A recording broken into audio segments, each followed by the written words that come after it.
بسم الاب والابن والروح القدس اله واحد امين. حكايتنا النهارده مع القديسه الام جولاجي واولادها الاربعه. فتعتبر الام جولاجي من بكر شهداء إسنا وشفيعة المدينه كلها، وفي البعض بيعتبرها شفيعة الصعيد كله. وفي زمن الاضطهاد ايام الطاغيه دقلديانوس كانت مدينه إسنا في الصعيد الاعلى كانت غنية بقديسيها وعلمائها من الإكليروس، وهي كانت أرملة وعندها 4 أطفال، وكانت غنية جدا ووزعت كل أملاكها على الفقراء والمساكين.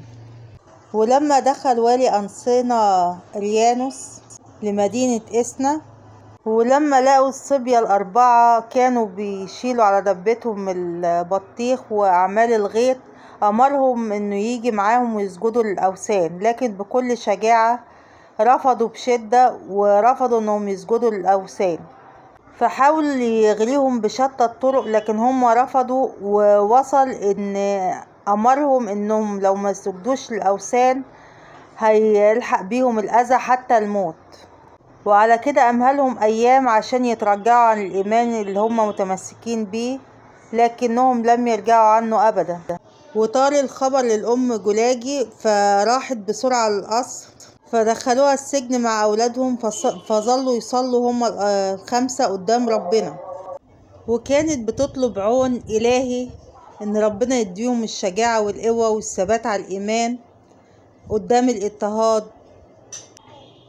واستطاعت بصلاتها الحلوة دي إنها تجذب قلوب أولادها ال4 وتشجعهم على الاستشهاد، وتكمل بيهم المسيرة والاستشهاد على اسم السيد المسيح لنوال إكليل الشهادة. وفي الليلة دي ظهرت لهم الست العذراء وقالت لهم إن المسيح معد لهم أماكنهم وإكليل الذهب اللي هيتحط على رأس كل واحد فيهم على استشهاد اسمه. وكانت الرؤية دي مشجعة عليهم كلهم وادتهم إيمان قوي كمان، وخلتهم أشجع من الأول. ولما استدعاهم الملك الصبح عشان ينفذوا الأمر ويسجدوا للأوثان، صرخت الأم جولاجي مع أولادها إن هم مؤمنين بالسيد المسيح خالق السماء والأرض والبحر والأنهار والجبال وكل ما فيها. وكانت هي وأولادها بيقولوا مش هيسجدوا غير للإله الحي، ومش هيسجدوا أبدا للأوثان ويبخروا ليها. وأمر الملك بإلقاء الأم والأولاد في السجن حتى تنفيذ الحكم عليهم. لكن تاني يوم أريانوس والي أنصينا أمر بتعذيبهم وقطع رأسهم على رجل أمهاتهم، واحد يتلو الآخر، وفي الآخر قطعوا رأس الأم.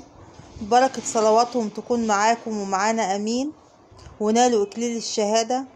وما زالت أجسادهم الطاهرة في كنيسة إسنا، وبتحتفل الكنيسة بيهم كل عام في 6 من كل شهر.